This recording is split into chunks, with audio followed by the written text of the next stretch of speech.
Hari Om. So this year our Gulu's theme is the 24 Gurus of Lord Dattatreya.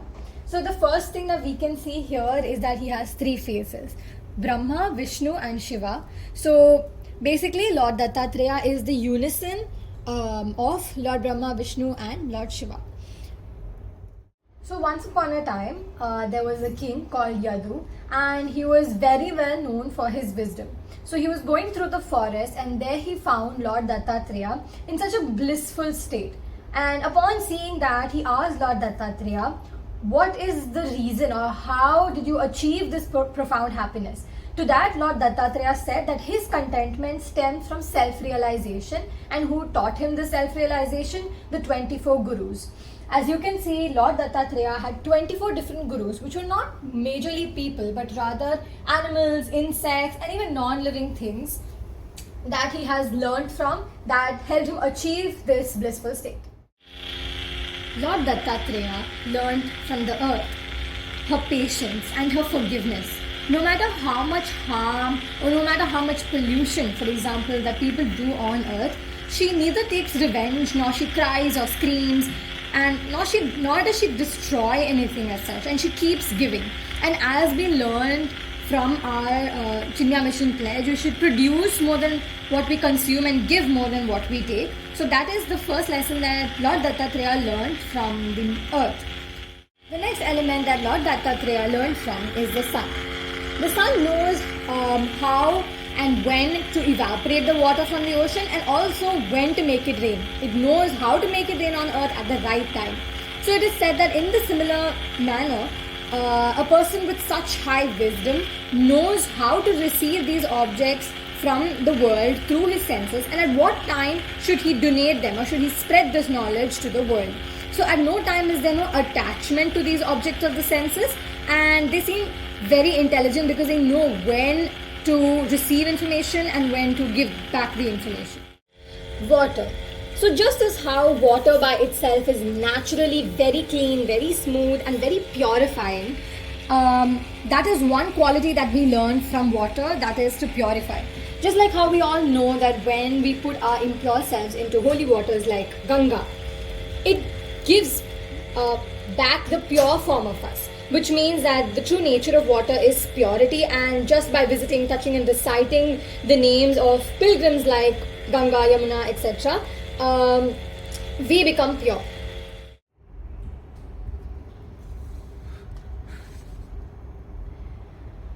So basically that was a representation of air. It is said that air is omnipresent, air is pervasive. Starting from, if I close my hand right now, there is air over here, but there's also air everywhere.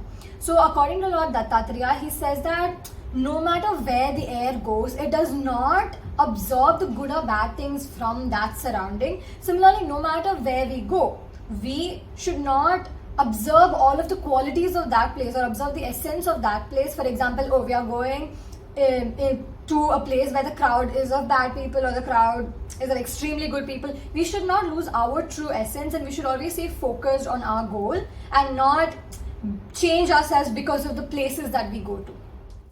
Lord Dattatreya says that the sky or the space is so vast that it encapsulates everything, be it living, be it non-living, air, dust, etc. So it accommodates everything that is present. And in the same way, we should also imbibe that equanimity quality of the space. And another part of this is how we should connect with the space, become one with the space, or rather become one with the God, and how the soul is supposed to be in union with Him. Just like the space, the ocean also holds the quality of equanimity, and we also understand the unwavering truth of nature. And by that I mean that the water in the ocean never actually increases or decreases despite the tides or high tides, low tides, etc. The actual quantity or the amount of water in the ocean never decreases.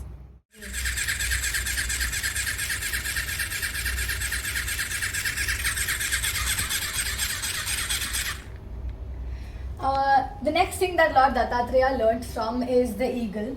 Just like how, if you would have heard the very famous phrase, the eagle vision, So basically what that means is that to have that bird's eye vision, to have that very focused perspective, be very concentrated in whatever activity that you do, and that's what you learn from the eagle.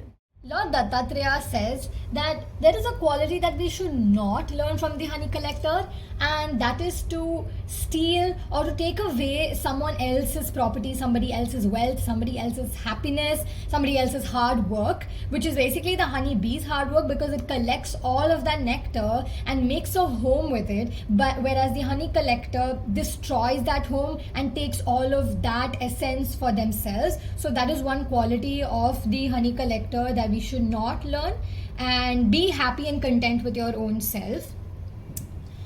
Next is the python. One quality that we learn from the python is that it does not expect any lavish life.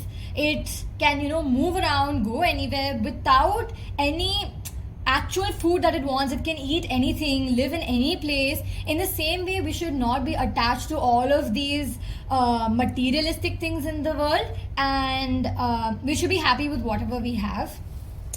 The next thing is the arrow maker. So the arrow maker is somebody who needs precision, who needs concentration, because the arrow has to be sharp. If it's not sharp, then there is no purpose of that arrow. So basically that the arrow maker needs to have that skill in him to make sure to make the arrow perfectly. It is also said that he needs to have breath control, because one slip of breath or one slip of hand can destroy the entire arrow itself.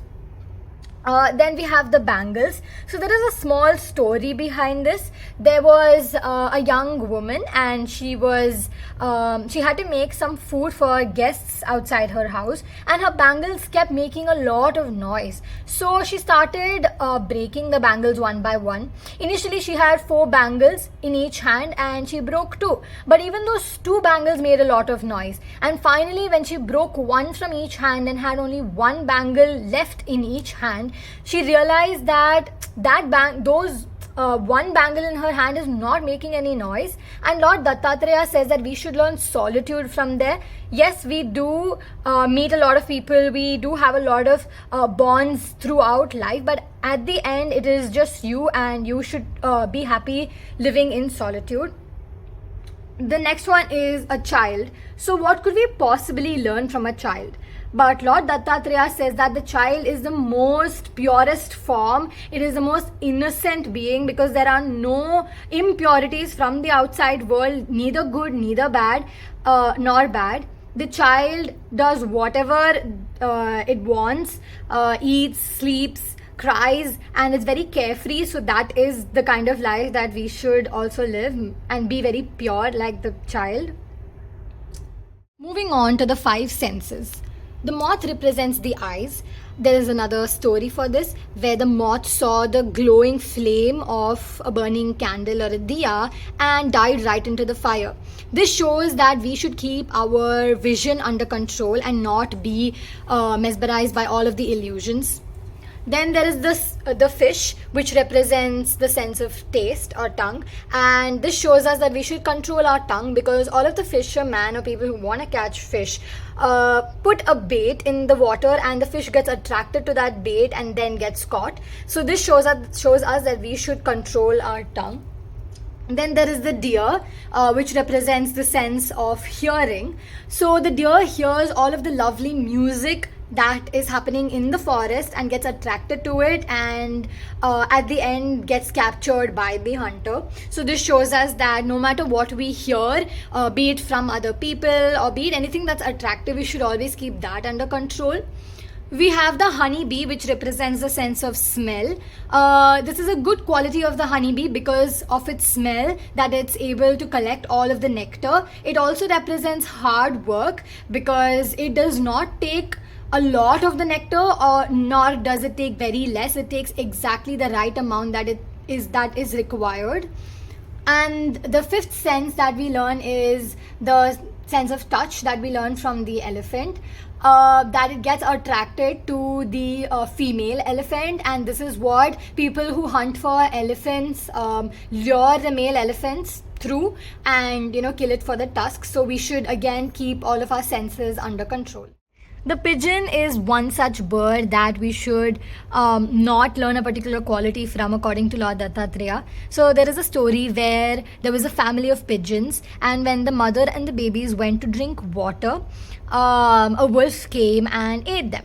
And upon seeing this, the father got so agitated, so worried. He thought that his entire life is gone, that he went and sacrificed his life and also got eaten by the wolf. So this shows us that we should not be so attached to people no matter how close they are. The next one is fire. Fire is non-discriminatory. No matter what you put into fire, it will burn into ashes or vibhuti. This shows us that we should be equal to everybody, that we should not discriminate people on the basis of their characteristics, etc. Then there is the snake. The snake is said to shift its home if there is any problem in the environment. So this teaches us to be very adaptable, and this also teaches us that we should not be so attached to the place where we live, and if there is certain circumstances, we should always be able to move from one place to another. Then there is Pingala, that Lord Dattatreya has learned from. So she is basically a dancer, and one day she was expecting her audience, but there was nobody, and she was so disgusted, she was so sad by the end of the day that she gave up her profession, and she started praying to the god, and finally reached that stage of wisdom. So this shows us that we should not have false expectations. From the spider, we learn that we have all of the potential within us. We can create our own things, because the spider creates its web with its own essence. It creates its home with its own essence, and we have all of that potential. From the wasp, there is a small story where the wasp has basically captured a caterpillar or a worm within its hive, and that caterpillar became so obsessed, or it kept living with its captor, which is the wasp, and in its next life it became the wasp. So this teaches us that upon that intense meditation, we can also achieve all of our dreams, and we can become whatever we want. So to conclude this entire 24 gurus concept, te me guravo rajan chaturvimshati rashritaha. So Lord Dattatreya says to King Yadu that these are the 24 gurus whom I have taken shelter of. Definitely the word guru signifies those people who teach in schools, the ones who teach you different art forms, the spiritual gurus, or even your parents for that matter. But I think you should be like Lord Dattatreya and very observant to notice what are the very small things in and around your surroundings that teach you certain things, or maybe they have certain qualities that you should not learn. For example, you can even learn something from things as little as a spider, or even as big as a python. Hari Om.